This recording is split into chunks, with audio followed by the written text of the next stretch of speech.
I forced myself to watch Meghan's latest interview, and it revealed her biggest problem. Express columnist Mika Smiles watched the Duchess of Sussex's latest interview with Fortune magazine and thinks it proves one worrying thing about her. I always feel bad when writing negative things about Meghan Markle. I remind myself that she is just a few months older than me and has 2 kids, just like I do.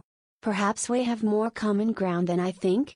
But then I watch something that irritates me to the core and realize that, no, a lot of her terrible press is brought on by her total inability to tell the truth about who she is.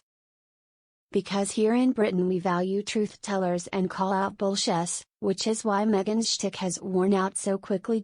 In quite a quick succession, we have seen Meghan the global campaigner, Meghan the doting daughter, Meghan the fairy tale princess.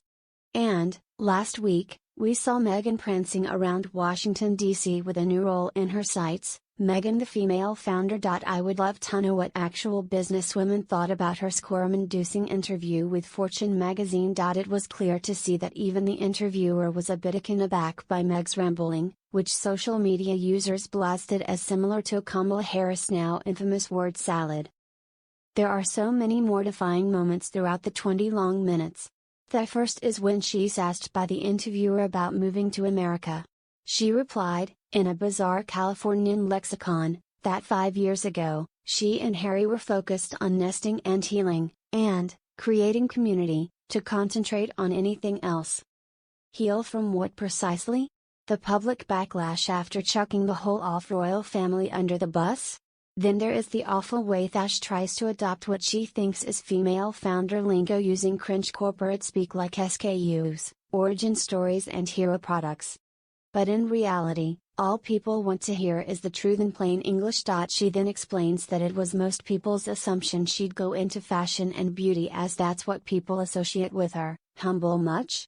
But, actually, the lightning bolt for us ever came when she was making jam during COVID.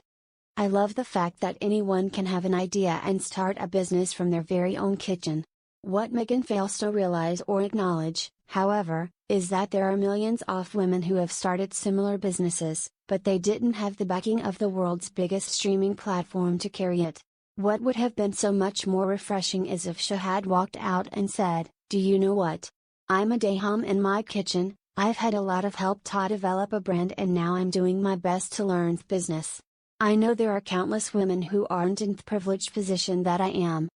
Oh, how I'd have clapped, and she'd have perhaps got a flicker of support from the otherwise ominously silent Fortune audience, who were probably rolling their eyes as much as I was. But Meghan's biggest problem is that she really does struggle to be herself.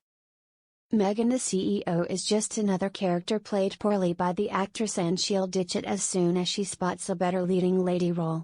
Sadly for her, Meghan is fooling absolutely no one in her desperate effort to recast herself again and again.